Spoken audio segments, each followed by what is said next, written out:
सिलीगुड़ी के मस्जिदों में अजान देना बंद कराया जा रहा है, क्या कुर्बानी नहीं होगी? कमिश्नर साहब ने भी बहुत अच्छा सवाल किया। पूछा कि अजान तो फजर की होती है, आपके मस्जिद में आते कितने लोग हैं? बिल्कुल मना कर दिया गया है कि लाउड स्पीकर कोई नहीं बजाएगा। कुर्बानी भी है, इसके मुतालिक इसके बारे में क्या गाइडलाइन वहाँ कमिश्नर ऑफिस में जारी किया गया है? हाँ, तो वतन से मोहब्बत किसको कहते हैं भाई? वतन वाला कुछ बोले तो ना उसको कहते हैं मोहब्बत। आज हालात आपने ऐसा बनाया बोल के वो ऐसा बन रहा है। नाज़रीन, अवाम टाइम्स में खुशामदीद। मैं साहिल रज़वी और मेरे साथ कैमरे पर अब्दुल कादिर जिलानी भाई मौजूद हैं। अभी हम मौजूद हैं मिलन मोड़ चंपासारी में और देख रहे हैं कि मेरे पीछे टी गार्डन है और हमारे साथ एक ख़ास हस्ती, ख़ास शख्सियत जनाब हाजी मुख्तार साहब मौजूद हैं। नाज़रीन, सवाल हो रहा है, सिलीगुड़ी में अफवाह फैलाई जा रही है कि क्या सिलीगुड़ी के मस्जिदों में अजान देना बंद कराया जा रहा है, क्या कुर्बानी नहीं होगी?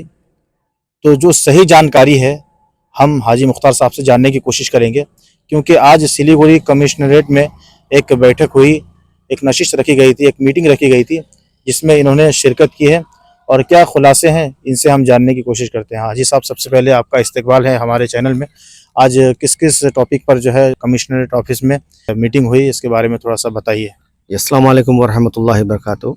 मैं मोहतरम बुजुर्ग दोस्तों, ये देखिए, ये जो अफवाह फैला हुआ है ये बिल्कुल ही गलत है।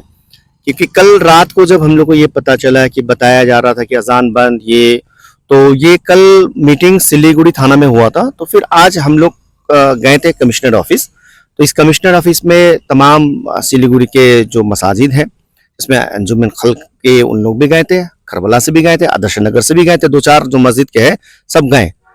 तो वहाँ जब हम लोग कमिश्नर साहब से मिले, बहुत ही अखलाक वाले हैं, बहुत ही अच्छे हैं। उन्होंने बड़ा सरल और अच्छे अंदाज में बताया कि ये जो अफवाह है बिल्कुल गलत है, अजान कहीं भी मना नहीं है। बताया ये गया है कि अजान जो लाउड स्पीकर में जो बजाया जा रहा है उसको बंद करने के लिए बताया गया कि आप अंदर में बजाए, अंदर में बॉक्स लगा के अजान दे, इसमें कोई दो राय नहीं है, कोई मना नहीं है। लेकिन जो लाउड स्पीकर जो है बाहर ने, तो ये सिर्फ मुसलमानों के लिए या मस्जिदों के लिए नहीं है, बल्कि ये चाहे हिंदुज्म में हो या क्रिश्चियन में हो या सिख ईसाई में, किसी में भी, सब में ही बिल्कुल मना कर दिया गया है कि लाउड स्पीकर कोई नहीं बजाएगा। अब बाजप्ता आप देखें तो ये सही भी है। अब एक लाउड स्पीकर आप देखिए, रात को बजाना, फजर के वक्त में बजाना, कोई नींद है, हम नमाज पढ़ने के लिए उठ रहे हैं, हम उठेंगे, मेरा ईमान सही है, मेरे अखलाक सही है, अगर मेरा ईमान मजबूत हम जरूर जाएंगे। हम तो मोहताज नहीं है ना कि उस आवाज से ही जाएंगे, बिल्कुल हमको वक्त है, जाना है। आज अगर कमिश्नर साहब ने भी बहुत अच्छा सवाल किया, पूछा कि अजान तो फजर की होती है, आपके मस्जिद में आते कितने लोग हैं? अजान तो बहुत जोर जोर से हो रही है, आए कितने लोग? 2 या 3, 4, 5?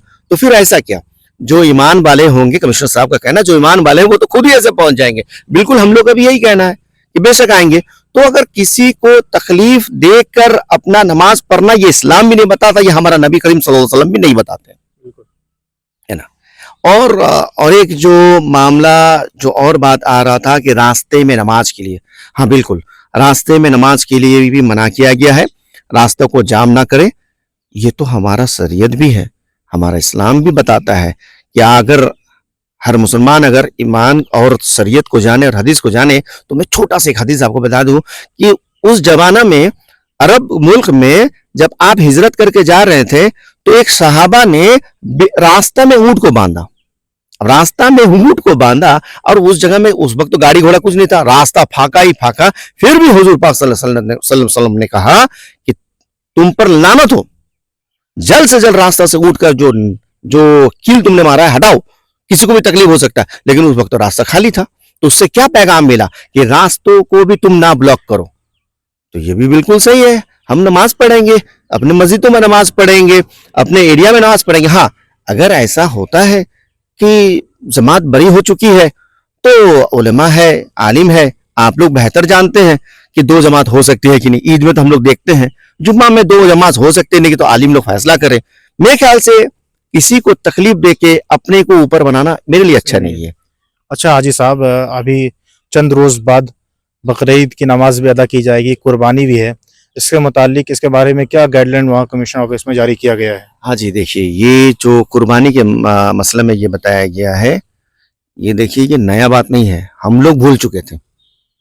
जो ये नया गवर्नमेंट आया है, ये सीएम जो शुभेंदु अधिकारी साहब जो बने हैं, वो किसी एक मखसूस पार्टी का सीएम नहीं है, वो हमारे राज्य के सीएम है। बिल्कुल। वो हमारे राज्य के सीएम है, वेस्ट बंगाल के सीएम है। मानना पड़ेगा, जानना पड़ेगा। तो हमारा ईमान क्या है? नबी क्या फरमाते हैं? जिसने वतन से प्यार किया उसने अपना ईमान को मुकम्मल किया। तो वतन से मोहब्बत किसको कहते हैं भाई? वतन वाला कुछ बोले तो ना उसको कहते हैं मोहब्बत। ये जो नया जो गाइडलाइन, ये नया नहीं है, हम भूल चुके थे। ये गाइडलाइन जो है ये हम लोग भूल चुके थे कि कुर्बानी में बताया क्या गया था और हम कर क्या रहे हैं। सिस्टम ये था कि जिसके पास लाइसेंस है उसी को ही सिर्फ स्लॉटर यानी कुर्बानी करने का हक, यानी सिर्फ कुर्बानी के दिन पे कुर्बानी नहीं बल्कि आम दिन पे भी जो बाजार हो रहा है। तो बताया गया कि 2 प्रकार का लाइसेंस होना जरूरी है उनके पास। एक डॉक्टर जो वेटरनरी डॉक्टर्स होता है उनका एक ऑथेंटिकेशन लेटर, और दूसरा कॉर्पोरेशन या ऐसे ही कुछ बताया गया उनका लेटर, कि दोनों लेटर अगर कंबाइन है जानवर के ऊपर, और शायद एक मकसूद एक शायद उनका उम्र भी बताया गया, हम अंदाज में दिमाग से निकल रहे हैं, शायद बताया गया कि 10 से 14 साल का उम्र होना चाहिए वो जानवर का, तो आप उसको स्लाउटर हाउस में लेकर जा सकते हैं, चाहे वो कुर्बानी का मसला हो चाहे वो डेली का मसला हो। और जिसके पास ये लाइसेंस है, ये अथॉरिटी है, तो वो ही उसको उसको आपको कुर्बानी कर सकता है या आमतौर बाजार पे खरीदो फरोख्त कर सकता है। तो ये नया हमारे सीएम साहब ने ये नया नहीं बता दिया, हम भूल चुके थे, था ये शुरू से ही। ये एक्ट आज का नहीं है, सन 2014 से एक्ट है ये हम भूल चुके थे। ये इसको ठीक से रेक्टिफाई करके बताया गया। भाई हम लीगल वे में काम करें, बात खत्म। हम लीगल वे में करेंगे, हम इलीगल क्यों जाएं? इसलिए जाएं, कोई जरूरत नहीं है। इलीगल करना ही है, लीगल वेज में करेंगे। यही मेरा सबको यही कहना है कि लीगल वेज में जो करना है।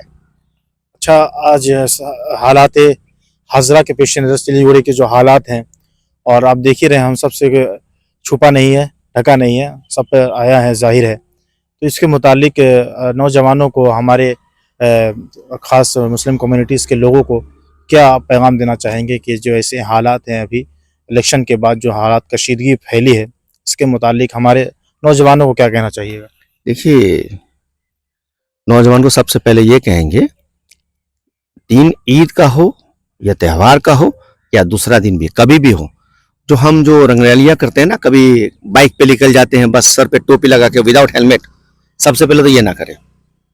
आप कानून को हाथ में ना लें, आराम से चले।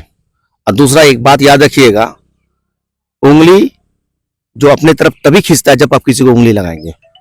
आज हालात आपने ऐसा बनाया बोल के वो ऐसा बन रहा है। आज के दौर पे हम सभी नौजवान से गुजारिश करेंगे, गोश्त खाना ईमान नहीं है। बिल्कुल, गोश्त खाना ईमान नहीं है भाई। नमाज पढ़ना सबसे बड़ा ईमान है, कलमा पे उतरना सबसे बड़ा ईमान है। तुम गोश्त खा लिए तो बड़ा ईमानदार बन गए, ऐसा नहीं है।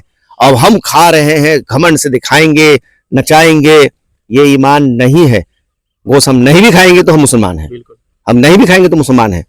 ठीक है भाई, आप कुर्बानी करें, जो भी करे, तो ऐसा नहीं कि बस खुला में खुला, ऐसा नहीं है कि आप अपने एरिया में शेर हो सकते हैं 2-4 को लेकर, वो तो गीदड़ भी शेर हो जाता है, तो आप भी तो वही है, 2-4 को ले लिया अपने मोहल्ले में, बस चिल्ला रहे हैं, तो बस ये कर नहीं करे भाई।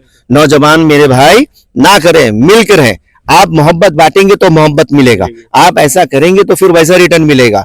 हम लोग बस इतना ही गुजारिश करेंगे, बकरीद के दिन आराम से घर पे रहिए, खाइए पिए, दोस्त अब आपको मिलाइए। दुनिया में कोई गलत नहीं है, 100 में 2 गलत उसका भी है तो 100 में 2 गलत हमारा भी है, हमारा कौम में भी 2 गलत है। कौन है? जिसको दीन दुनिया से कोई मतलब नहीं, बस कैसे उदंग लगाए। तो हम गुजारिश करेंगे, ज्यादा उथल पुथल ना करें, घर में बैठे कुर्बानी जिस गाइडलाइन से बताया गया वो गाइडलाइन में करें। गोश्त खाना ईमान नहीं है भैया, जो बताया गया उसी लाइन पे चले। तो नाज़रीन, अभी आपने सुना कुर्बानी के मुतालिक जो कमिश्नर ऑफिस में जो आज गाइडलाइन जारी किया गया है उसके बारे में आपने जाना, और हालात हाजरा के पेश नज़र हर सबको चौकन्ना रहने की ज़रूरत है। कोई भी ऐसा काम ना करे जिससे हमारा या हमारे किसी व्यक्ति या हमारे धर्म के ऊपर कोई बात आए। खुश रहें और खुश रहने दें, इसी में हम सबकी भलाई है। अपने मेज़बान साहिल रज़वी को इजाज़त दीजिए। कैमरा पर्सन अब्दुल कादिर साहब के साथ।